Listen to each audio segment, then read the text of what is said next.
మీ ఎలాంటి వ్యాపార ప్రకటనలకైనా వెంటనే మా ఛానల్ సంప్రదించండి. ప్రస్తుతం మనతో పాటు ప్రముఖ ఆధ్యాత్మికవేత్త జ్యోతిష్య పండితులు బ్రహ్మశ్రీ సుభాష్ శర్మ గారు మనతో ఉన్నారు. గురువు గారితో మాట్లాడదాం. నమస్కారం గురు. శ్రీమాత్రే. మే నెల గురుగారు విశేషంగా సింహరాశి వాళ్ళకి ఈ నెల హైలైట్స్ ఏంటి, ఎలాంటి విశేషాలు వీళ్ళ జీవితంలో జరగబోతున్నాయి, ఎలాంటి జాగ్రత్తలు తీసుకోవాలి వీళ్ళు తప్పకుండా తెలియజేస్తాను. ముందుగా వీక్షిస్తున్న ప్రేక్షకులందరికీ శ్రీమాత్రే నమః, శ్రీ గురుభ్యో నమః. యాదేవి సర్వభూతేషు మాతృరూపేణ సంస్థిత. నమస్తస్సై నమస్తస్సై నమస్తస్సై నమో నమః. ముఖ్యంగా సింహరాశి వారికి ఈ మాసము కాస్త గడ్డు కాలము అని చెప్పుకోవచ్చు. అన్ని పనుల యందు ఆటంకాలు ఎదురవుతూ ఉంటాయి. ముఖ్యంగా వారికి ప్రయాణములందు కానీ లేదా వారు చేసేటటువంటి విహార యాత్రలో కానీ ఆటంకం ఏర్పడడం, లేదా డబ్బులు అధికంగా ఖర్చు కావడము, ఇలాంటివి ఎక్కువగా జరుగుతుంటాయి. సింహరాశి వారికి ఎలా ఉంటుంది అంటే గనక చూడ్డానికి కాస్త గంభీరంగా గర్వంగా కనిపించినప్పటికీ కూడా లోపల భయాందోళనలు ఎక్కువగా ఉంటూ ఉంటాయి. అలాగే వీళ్ళు చూడ్డానికి గంభీరంగా కనిపించినా లోపల చిన్న పిల్లవాడి మనస్తత్వం కలిగినటువంటి వారు అని చెప్పుకోవచ్చు. అలాగే వీళ్ళు కోపం వస్తే వీళ్ళని తట్టుకోవడం చాలా కష్టం సింహరాశి వారిని.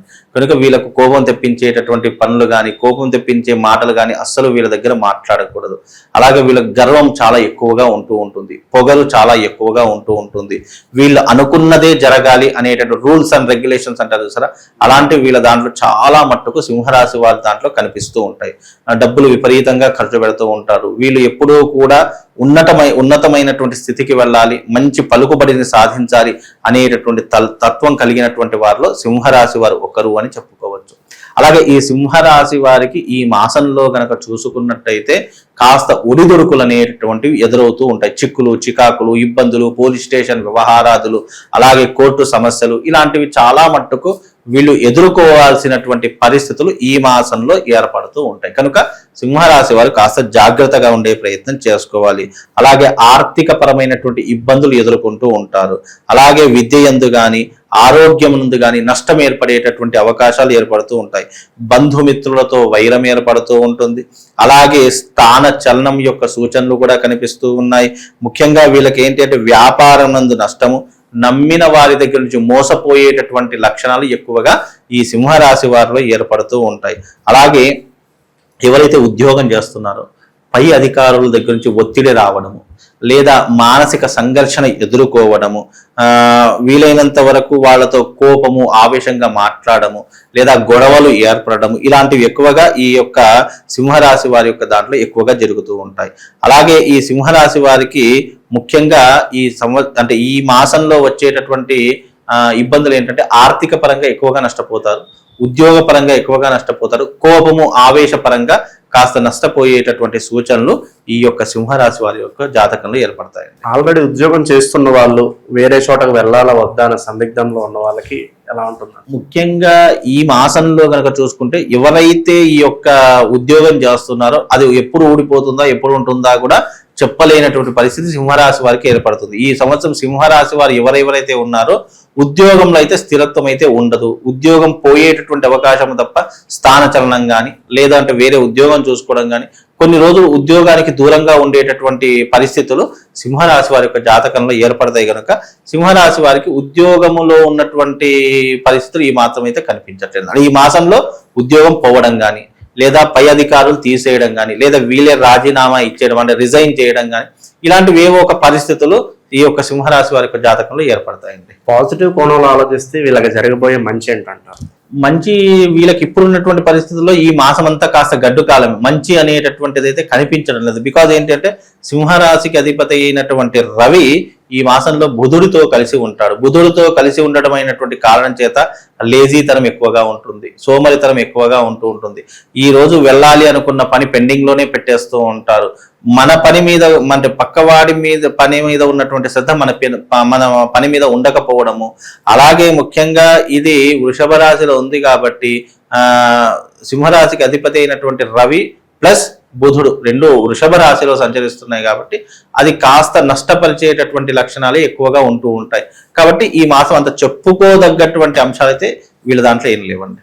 ఇన్వెస్ట్మెంట్స్ పరంగా కావచ్చు, ఏదన్నా వ్యాపారాల పరంగా కావచ్చు, ఎంతకాలం వెయిట్ చేస్తే బాగుంటుంది అంటారు వీళ్ళు? ముఖ్యంగా ఈ మాసం అయితే కాస్త గడ్డు కాలమే అని చెప్పుకోవచ్చు. జూన్ జూలైలో ఏదైనా ఇన్వెస్ట్మెంట్ పెట్టడం కానీ, లేదు అని అంటే కనుక జూన్ జూలైలో ఏదైనా వ్యాపారం ప్రారంభం చేసుకోవడం కానీ చేసుకుంటే కొంతవరకు కలిసి వచ్చే అవకాశం ఉంటుంది. ఈ మాసం మే మాసం అయితే కాస్త ఆలోచించి అడుగు వేయాల్సినటువంటి పరిస్థితులు ఉంటూ ఉంటాయి.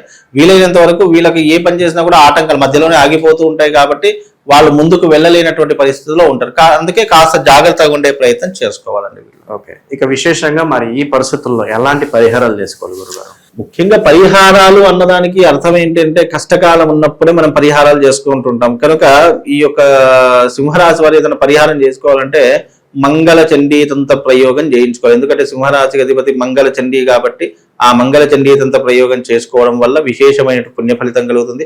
ముఖ్యంగా ఈ యొక్క సింహరాశి వారు ప్రతిరోజు ఉదయాన్నే లేచి సూర్య నమస్కారం చేసుకోండి, సూర్యుడికి అర్ఘ్యం వదిలేటటువంటి ప్రయత్నం చేయండి. ఎందుకంటే ఎప్పుడైతే సింహరాశి వారు సూర్యుడికి అర్ఘ్యం వదలడం ప్రారంభం అవుతుందో వాళ్ళ జీవితంలో ఆ డే అంతా హ్యాపీగా సాగిపోతుంది. కాబట్టి ప్రయత్నం చేసి చూడండి. మీకు అంటే జాతకం పక్కన పెడితే, మీకున్నటువంటి గ్రహస్థితి పక్కన పెడితే, సింహరాశి వారు ఎవ్రీడే ప్రతిరోజు ఉదయం సూర్యుడు ఉదయిస్తున్నాడు అనుకున్నటువంటి ఒక 2 నిమిషాల ముందు సూర్యుడి దగ్గర నిలబడి సూర్యుడికి అభిముఖంగా నిలబడి చేతిలో దోసిట్లో నీళ్లు పోసుకొని సప్తాశ్వరమారూఢం ప్రచండం కశ్యపాత్మనం శ్వేత పద్మధరం దేవం తం సూర్యం ప్రణమామ్యం అని చెప్పుకొని ఆ నీళ్లు అర్ఘ్యాన్ని వదిలితే వాళ్ళకి ఆ దినమంతా ఎన్ని ఆటంకాలున్నా ఎన్ని ఇబ్బందులున్నా వాళ్ళ ఆ ఇబ్బందులన్నీ కూడా తొలగిపోవడానికి ఆ సూర్య నమస్కారాలు అనేటట్టు ఉపయోగపడతాయి. కాబట్టి ఇలాంటి ప్రయత్నాలు చేసుకోవాలి. గురుగారు, ఇలాంటి ప్రతికూల ఫలితాలకి నరఘోష నరదిష్ట ఒక కారణం అనుకోవచ్చు. ఎందుకంటే మనం ఎదుగుతుంటే పక్క వాళ్ళు చూడలేకపోతున్నారు, శత్రుత్వం పెరిగిపోతుంది. మరి దీనికి రెమెడీ ఏదన్నా ఉంటే చెప్పండి. కలియుగంలో నరదృష్టి లేకుండా ఏ మానవుడు ఉండడండి. తప్పనిసరిగా మనం ఎదుగుతున్నామన్నా లేదా మనం మంచిగా ఉన్నామన్నా లేదా మనం నవ్వినా ఎదుటి వారికి అసూయ, ద్వేషము, ఈర్ష్య ఇవన్నీ పెరిగిపోతూ ఉంటాయి. బికాజ్ అది మనిషి యొక్క నేచర్, కలియుగం కాబట్టి. అలాంటి నరదృష్టి, చెడుదృష్టి ఉంటే గనక వీళ్ళకు అద్భుతమైనటువంటి ఒక యంత్రం ఉంటుందండి. ఆ యంత్రం గనక అంటే నరదృష్టి ఉన్నటువంటి వారు ఎవరైతే ఉన్నారో భగళాముఖి యంత్రము అన్నట్టు ఒకటి ఉంటుంది. ఇది భగళాముఖి శత్రునాశనం కోసం చాలా మంది ఉపయోగించేటటువంటి. ఎందుకంటే ఈ యొక్క సింహరాశి వారి కనుక చూసుకున్నట్టయితే శత్రువులు ఎక్కువగా ఉంటూ ఉంటారు కాబట్టి శత్రునాశన యంత్రం భగళాముఖి యంత్రం అనేటటువంటిది ఎప్పుడూ కూడా వీళ్ళ యొక్క పర్సులో కానీ లేదా ఫోన్ పౌచ్ వెనక భాగంలో పెట్టుకోవడం కానీ ఇలాంటివి చేసుకోవడం ద్వారా వీళ్ళకు నెగిటివ్ ఎనర్జీ కానీ నరదిష్టి కానీ నరఘోష కానీ ఇవి కాస్త తగ్గుముఖం పట్టేటటువంటి అవకాశం ఉంటుంది. అందుకే సింహరాశి వారు ఎవరైనా ఉన్నట్టయితే తప్పకుండా భగళాముఖి యంత్రం అంటే దాన్ని శత్రునాశన యంత్రం అని కూడా అంటూ ఉంటారు. ఆ భగళాముఖి యంత్రాన్ని మీ దగ్గర ఎప్పుడూ కూడా భద్రపరచుకునే ప్రయత్నం చేయండి. తద్వారా మీకు శత్రు నాశనం జరుగుతుంది. అలాగే మీ జీవితంలో మంచి ఉన్నతమైనటువంటి స్థితికి వెళ్ళగలుగుతూ ఉంటారు. 10 మంది మీరు చెప్పినటువంటి మాట వినేటటువంటి శక్తి ఆ యంత్రం మిమ్మల్ని ప్రొటెక్ట్ చేస్తూ ఉంటుంది. కాబట్టి అలాంటి యంత్రాన్ని మీ దగ్గర పెట్టుకొని ప్రతిరోజు ఏం చేస్తారు అని అంటే కనుక సూర్యుడికి అర్ఘ్యం వదిలి ఆ యంత్రాన్ని మీ దగ్గర పెట్టుకోండి. తద్వారా మీకు శుభం, లాభం కలుగుతాయండి. మంచి విశ్లేషణ అందించారు. సింహరాశి వారికి రాబోయే రోజులంతా మంచి జరగాలని కోరుకుందాం. ధన్యవాదాలు. శ్రీమాన్.